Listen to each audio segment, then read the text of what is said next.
The balance requires a vigilant process of resisting hypocrisy within the self.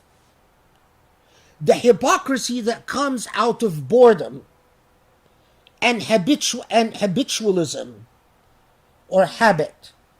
The hypocrisy that comes from repetition and loss of perspective.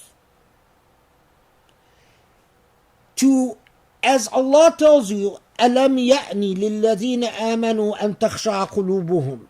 Isn't it time for those who have believed, not for the kuffar, but for those who have believed, to humble their hearts in order to guard against the hypocrisy? As a mu'min, you must constantly and vigilantly humble your heart towards that you need to humble your heart towards.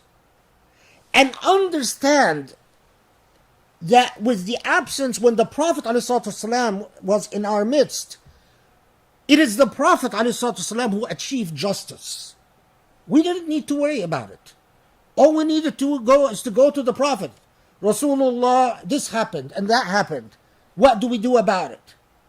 And this is precisely what we see throughout the Sunnah, is that they constantly went to him with their problems.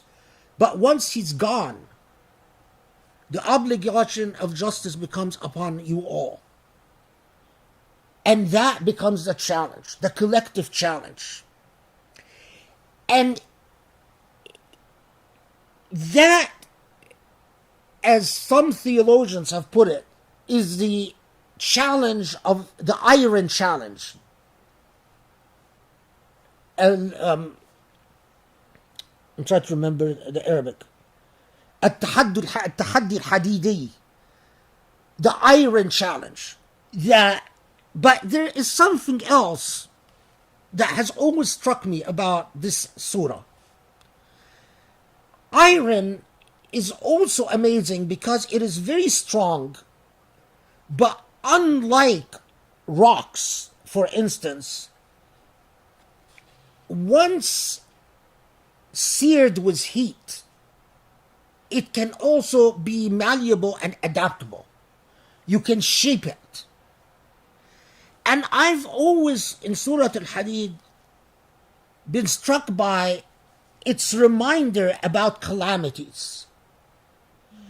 When calamities come, it is like the fire that melts iron and shapes it. There are two types of believers. There are those who are inflicted with calamity, and they are not like iron, they are like rocks.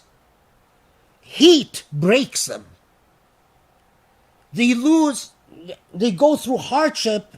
Why did Allah do this to me? I don't know why Allah has done this to me. I don't know if I'm a believer anymore. They are not like hadid.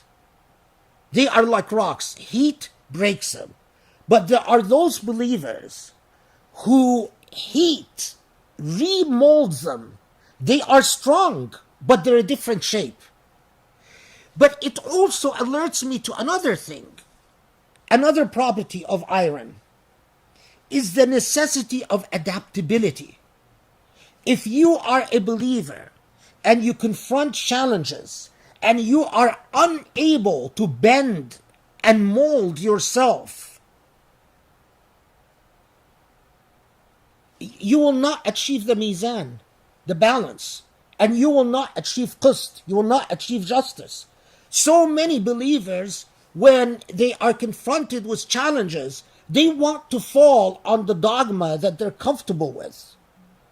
They don't want to reshape anything because it's difficult. It's difficult to confront people. It's difficult to be unpopular. It's difficult for people to criticize you. It's difficult for people to say you're an outlier. It's difficult. But to be truly of iron property, you need to be strong, but you also need to be adaptable.